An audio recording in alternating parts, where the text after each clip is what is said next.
What's going on, Paw fans? Welcome back to another video on the channel, and today we're going to be talking about the new draftees that have joined Port Adelaide over the AFL National and pre-season rookie drafts that have occurred over the last 3 days. It's been a mega time for some kids who have been wanting to live out their dream about joining an AFL footy club, and for some of them, the dream has come true. And for Port Adelaide, they've selected 5 absolute beauties coming out of this national and pre-season rookie drafts. It's going to be an amazing and exciting time for them, and definitely welcome to all that have joined Port Adelaide and what selections they have been. We've been very critical on Port Adelaide's drafting of late and how they've sort of turned out, and I think now we've covered some needs, we've covered some opportunities, and it's very, very exciting to see what these guys will bring to the sides and obviously help out throughout the Magpies, and obviously as well when they get the opportunity playing at AFL level. So let's get straight into it and let's talk about these new draftees joining Port Adelaide. I do have to apologise, I have been awfully sick, so I do apologise if this video isn't as clear cut or as good of quality as per normal. I just wanted to get a nice discussion going anyway about these new draftees. Obviously you would have seen the video we put out about Joe Berry on Thursday about his opportunity joining Port Adelaide at pick 15, was the first draft pick, and I did a separate video on him talking about the way that he was a Robbie Gray pick, and that was a story within itself, and I really wanted to exploit that. And we won't talk as much about Joe in this video, but obviously he was pick 15, a good general forward, small forward that's going to have great opportunities come, and I think he's definitely going to be a part of that forward line in the future for sure. He looks very committed and great for the cause, so go check out that video if you wanted to see that and see some highlights from him as well.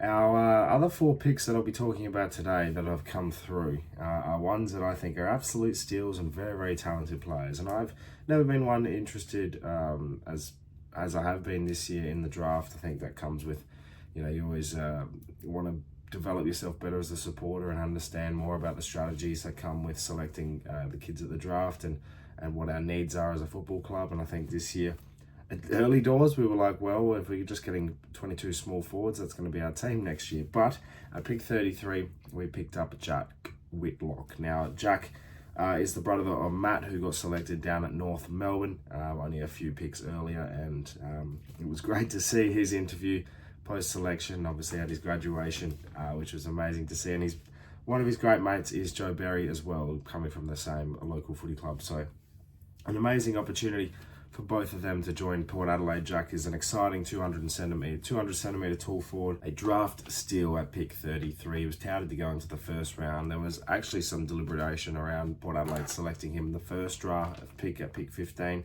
I definitely was one pushing for that. I think he's an outstanding talent. He's got great athletic ability. He's elite in the air. He's obviously got great endurance as well. He averaged 16 disposals in the national comps and was an amazing influence with 5 marks per game as well. And he was someone that caught my eye because he reminded me of Justin Westhoff. The young kid that would fly into packs, take marks, kick goals, and have a great presence on the field, and was just abundance of fun. So that's the similarities I caught from Jack and his ability to move around. He'll definitely get a pinch hit in the ruck and chip in there. And for someone that averaged 2 goals a game, had 5 marks and had 16 disposals or more in games, that's elite. That's an elite input for your capabilities. And at centre half forward, I think he would have a great time. And I think, if injuries pursue and opportunities arise next year, I think he could be getting games of football for Port Adelaide, especially if things don't go as well on the field next year. I think Jack's a great opportunity to get in and find a spot. The only question mark about him is his finishing ability in front of goal, which, at Port Adelaide, it doesn't really matter. We have that anyway, so welcome aboard. But, I think you can fix that up. And if you want to fix that up as a young kid, you've got plenty of opportunity. You can't really fix your habits at 29, 30. So when you're 18 and young and you need to learn new ways, I think you have the great opportunity to do that. But Jack is an outstanding talent. I'm very much excited to have him. I did, as I said, want him at pick 13, but we got him at pick 33 instead. So very, very happy with that, and very, very happy with his slide into Port Adelaide colours. At pick 38, we went Christian Moraes. That's a Moraes. He's 183 centimetre mid forward. Now, I want to talk about his interview because The one thing that stood out for me on Fox when he got drafted was his raw emotion. Now, that's a kid, every there's always politics within selections at drafts, and then people are like, oh, he went to Port, but in 2 years' time he'll go home. There's the go home factor. Port Adelaide have been one of the better retention clubs in the AFL in terms of going home. It's only recently that Dan Houston and Carl Amon have sort of jumped ship. Chad Wingard went for a better opportunity, and Dougal Howard was another that went for a more permanent basis. So you look at those and you look at the impact that they've had. I mean, you don't know about Dan Houston, but you look at those and you look at the output that Port Adelaide have had compared to what they were in the side. Port Adelaide become better off. So when they do have that out, it becomes a bit more of a positive to bring in young guns like Christian Rays, who, he's a mid who can kick goals. He's an elite runner. He's got a bull magnet written all over him and an elite tank. That's what they've gathered in terms of information for him. So watching some of his highlights, he loves to read the play. He's great at stoppages and can get that outside run going. He reads the ball really well and can finish strongly inside 50 as well. So a massive opportunity for him. I think he's one of those ones that you can definitely find.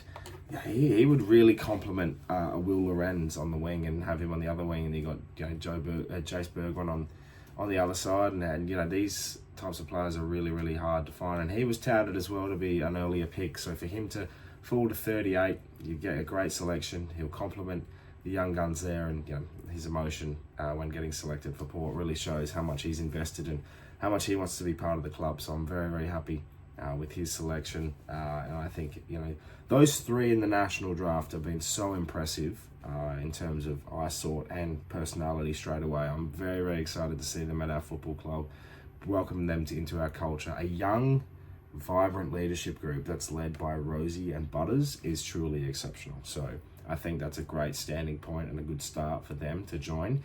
And when you have young leaders and opportunities and building your own culture as the way they are, I think it's a healthy thing for young draftees to come in and find their feet. Before I get into the preseason rookie draft picks, I just wanted to say that Zach Butters and Robbie Gray as a pairing on draft night, Butters being there as a leader, obviously Robbie Gray being there as a recruit and a scout.